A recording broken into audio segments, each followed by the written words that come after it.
Hello and welcome to the 40-Year-Old Vegan, the show that helps you get leaner, cleaner, and greener in the second half of life. I'm Sandra Solani, the 58-year-old vegan, cookbook co-author, and your host. What if you could reduce your carbon footprint and have a blast doing it? Today's guest can help you do just that. He's the co-founder of Pedego electric bikes, the #1 electric bike brand in the United States. Started here in Southern California, Pedego now has 125 branded stores from Boston to Dubai. The motor empowers riders to conquer hills and breeze through headwinds, cruising distances up to 60 miles on a single battery charge.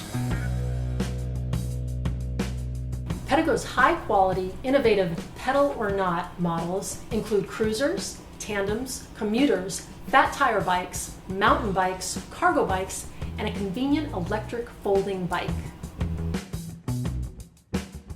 Pedego delivers fun, exercise, and a green alternative for transportation.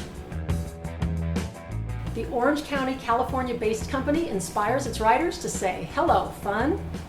Meet Pedego co-founder and vegan, Terry Sherry.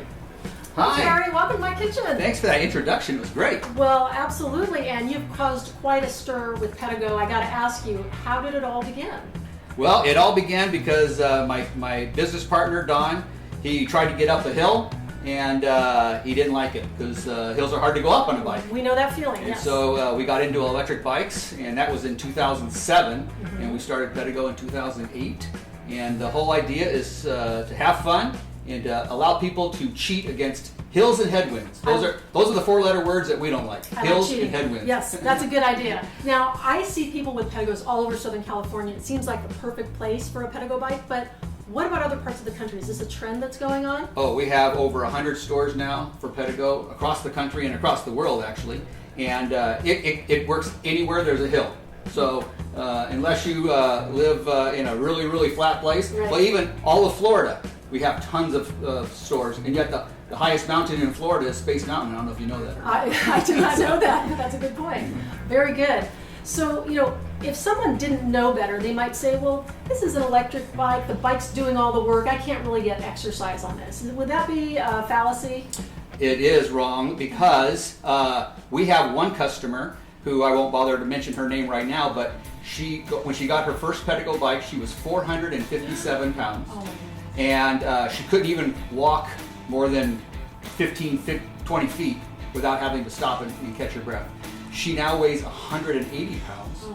And she actually has done a lot of triathlons, and she rides a regular bike now because she's gotten to the point where she can do that. Now, she didn't do all that based on just riding an electric bike, but what the electric bike did is it gave her that confidence that she could go out and experience the world and know that if her hip started to hurt or her knee started to hurt, she could get home, she could get back. So it allowed her to just go out there and have fun, and she started thinking about the way she ate and what other types of exercise that she could do, and it kind of snowballed, and she's fabulous. It's amazing. So one healthy move can lead to another, and that little boost of confidence is sometimes all we need to get us out there and give it a try. That's exactly right. And studies have shown that people who have Pedego bikes end up getting more exercise than they do on their regular bike, because I've asked people this time and time again, do you have a regular bike? Sure. When was the last time you rode it? Well, it's still hanging in the garage, okay? Exactly. Where they'll take their Pedego bike and they'll go out 2 or 3 times a week because it's just so much fun. So they actually get more exercise. That is a great thing to do. So, and the whole family can enjoy it. You have so many different models and variations. There's something for everyone.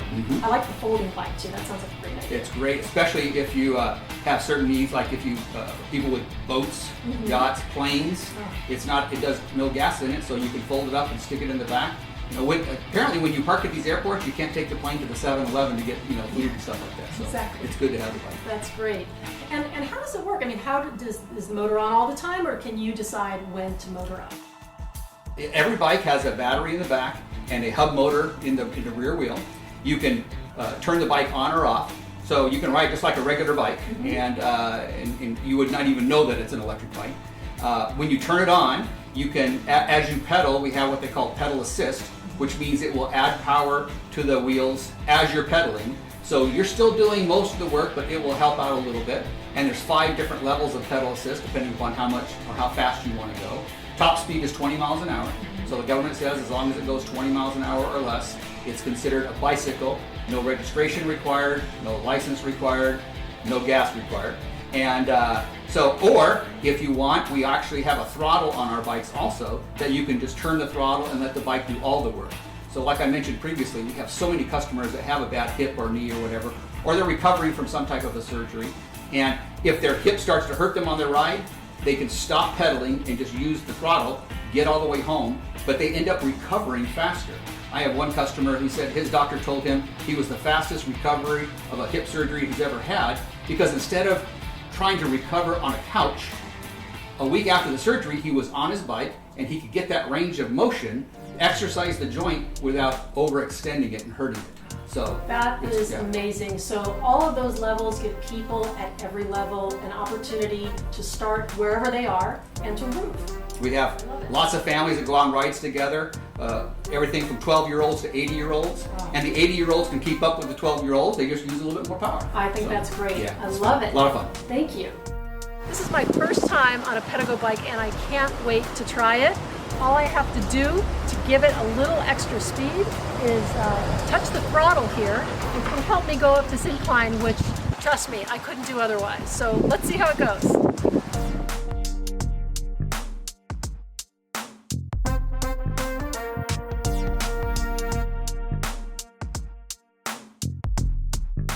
So Pedego gives everybody the opportunity to participate at their own level. Absolutely. That sounds great. So are we going to cook? Let's cook. All right. All right. Let me get on this side here.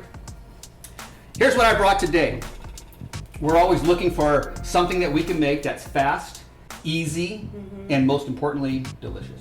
And vegan. And of course. And how did you become a vegan, Terry? Well, I was dragged into it, screaming and yelling. Yes. Yeah. But I've got type 2 diabetes. Okay. And so my wife is always doing research to try to figure out what we can do to help that. And diet is obviously a huge thing, along with the exercise. And so she had read maybe 6 months ago about how a vegan diet can help your body reprogram itself so that you can lower your glucose levels and stuff like that. Yes. My previous diet, it was no carbs, no sugar. That's the typical diabetic diet.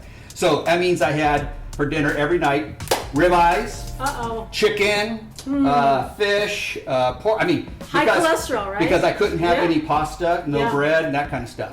This is a switch in the fact that you eliminate all of that, and you can start eating the carbs and not the sugar, but the carbs, and your body will reprogram itself so that it takes care of it. So that's how we got into it, and it's been. To be honest with you, in the beginning, it was like, really, we're not.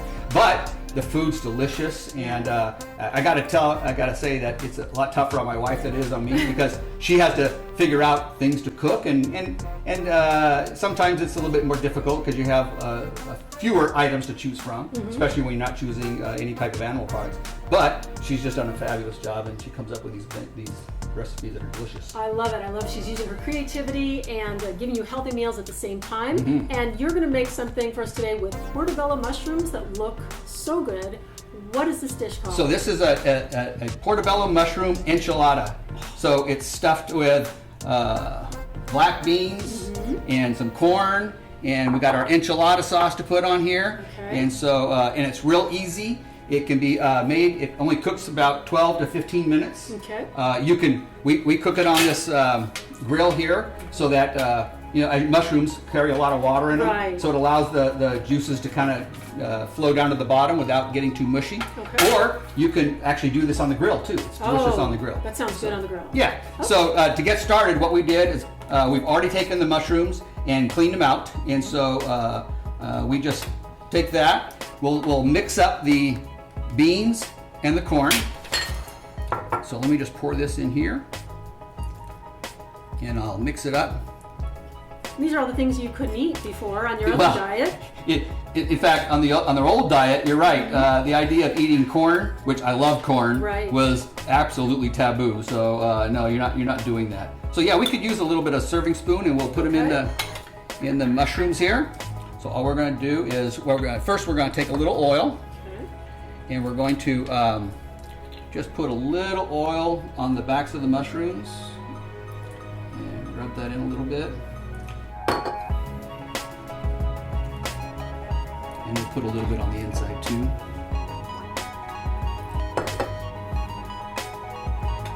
Thank you. And for those of you who are going without oil, I suppose they can just eliminate that step? Sure, they could. Okay. Oh, absolutely, absolutely.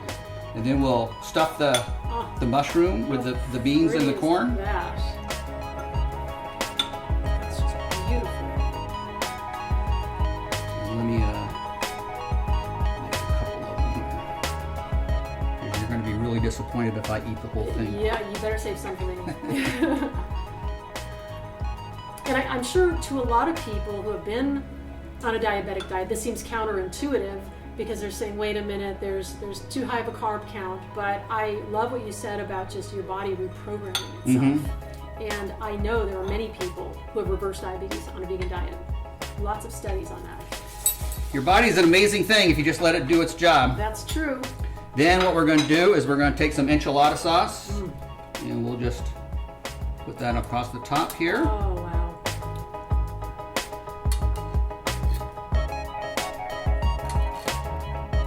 And there's a lot more variety with plants than I think people realize. There's sauces, there's, so many plants and vegetables and herbs especially that we can use to make things interesting and exciting. You don't ever have to have a boring plant-based meal.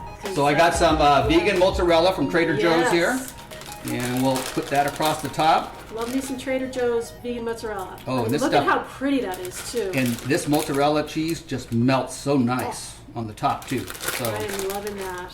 So not only is it good for you, but it looks good when it's all done. Beautiful. That looks like you could have that at a restaurant, and I can just see how beautifully this would work on a grill too. Okay. Okay. We'll toss it in the oven here, and voila. And how long do you usually cook that for, Terry? 12 to 15 minutes. That's pretty good. Our mushrooms are ready, and I can't wait to see them. Oh, ooh, how'd we do? Like this ooey gooey, melty vegan cheese. Look at that. Wow. How gorgeous is that?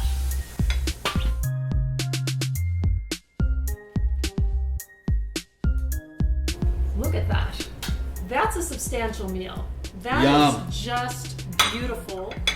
And Terry, I know you're wanting to add your one last finishing touch on that. Oh, we just got to put a little bit of green onion on the top just to make it pretty. Oh yeah, look at that. The colors are beautiful. And what we do at home is we'll match this up with a little small side salad or something. Oh, perfect. Just to kind of make it a full meal. And yeah, they're delicious. It's so substantial. It's loaded with protein. A lot of people say, well, I can't get enough protein on a vegan diet. That's not true. Got amazing protein from plants. Plants are made from amino acids, and amino acids are the building blocks of protein. So whatever you eat on a vegan diet, you're getting your protein. And I just can't wait to dig into this and give it a taste. Do you usually let it sit for a minute or two? Yeah, just for a minute. It doesn't take too long, but the mushrooms themselves don't get too hot. It's the cheese on top. The cheese, yes. But I think we're good. Okay. Should we dig into these? Yeah, let's cut into one and see how you like it. Let's do this. Oh gosh, the sauce just comes pouring out. Let's see if we can get a little cross section there for you to see. Look at that. Isn't that beautiful? And I'm gonna just take a bite. How could you go wrong with creamy vegan cheese? That is just some good stuff. I'm trying to get a little bit of everything, a little bit of the cheese, a little bit of the mushroom. Here we go. Oh my goodness. I don't think she's faking it either. That I think she is likes delicious. it. Wow, that sauce has a kick. That must be the spicy sauce. Yes, oh, it it's is. medium. Wow, that's a kick. You get that heat from the sauce. You have that sort of chewy, meaty texture of the mushroom, which if you're used to being a meat eater, that will give you that satisfaction. The corn is sweet, the black beans are hearty, and even just that little bit of green onion that Terry put on top, it just brightens it up. So delicious, and you can't go wrong with this dish. It was easy. You saw how quick it was to make. So Start I to wanna finish thank- probably took about 25 minutes. Pretty good. It's Yeah. all about speed. So check out Terry and his Pedego bikes at pedego.com. That's pedego.com. Say hello, fun. Get the whole family in on the action in biking and in plant-based meals. Remember, when you eat plant-based, the second half of life can be the best half of life. Thanks for joining us today on 40-Year-Old Vegan, and I'll see you next time.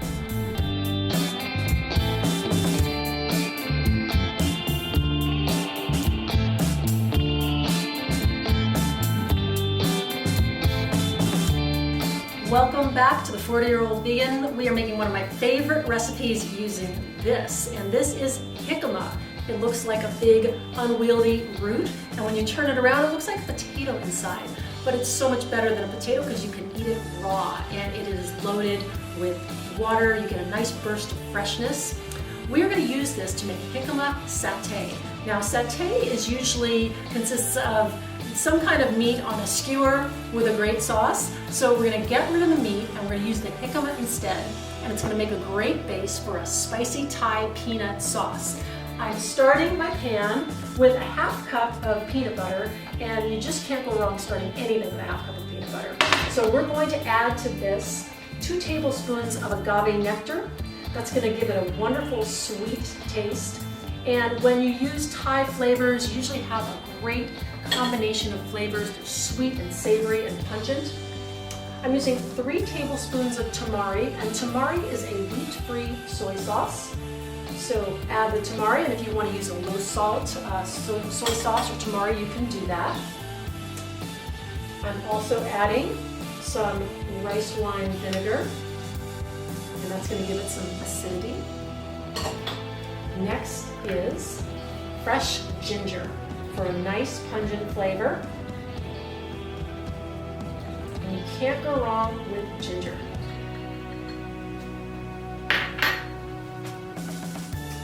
And a little change for me. I usually don't use oil, but I make one exception. Hot pepper sesame oil. And you only need a little bit, and it gives amazing depth of flavor. So hot pepper sesame oil, and this is going to complete that Thai flavor palette. So I'm going to turn this up to about a medium heat, and all you need to do is mix this together, and when it's combined, you are done. So it's a very easy sauce to make. We just put it together very quickly, and you can get this recipe and other recipes at 40yov.com. That's 40-Year-Old Vegan, 40yov.com. So you're going to want to bring this up on medium heat just until everything gets nice and melty. And when you're cooking with peanut butter, get a good quality peanut butter. Try to get one that doesn't have added sugar or added anything. Really, all you need is one that has 100% peanuts, and that's it. And you're going to find that it melts much easier for you, and it's just much better for you. You can add your own seasonings and flavors, and you really don't need all of the added sugars and preservatives. So this is nice and thick and rich, and it's actually ready to come off the heat. I'm going to do one thing now that I've taken it off the heat. I'm going to add some fresh squeeze of lime, and that's really going to give it a beautiful flavor. And it's going to thin it out just a little bit and make it a little bit more of a drizzly sauce. And the smell is amazing. It's got a beautiful sort of brown color. And we're going to plate this by putting a scoop of this on our plate first. And what I did with our jicama is I cut it and put it on skewers. So it's going to be very true to the satay tradition, but instead of the meat, we're using the jicama, and you're going to find this is nice and crunchy. So I'm going to set this aside, and I'm going to put some on our dish. I like to put sauce on the bottom and the top, that way you're getting some extra flavor.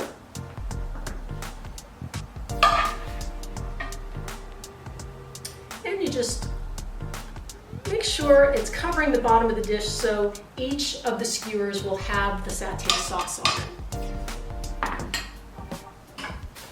Then you're going to want to put your skewers on.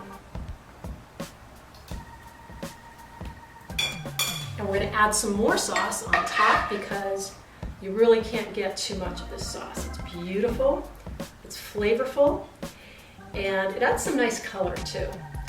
But there's more. We're going to add some great toppings for our satay to give it some extra color, texture, and crunch. First, we've got cilantro.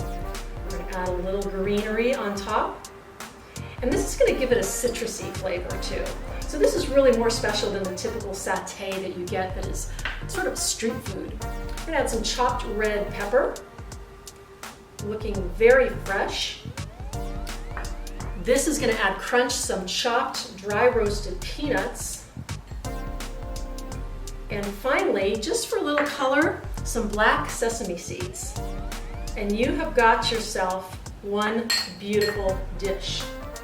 This is Jicama satay. You could serve it on or off the skewers, but I think it's kind of fun to keep in the tradition of satay. It is something we just whipped up in minutes. You can make it and it's going to taste like you've been working on it for hours. So join us next time at 40-Year-Old Vegan. If you'd like this and other recipes, go to 40yov.com. Thank you for being here, and I'll see you next time.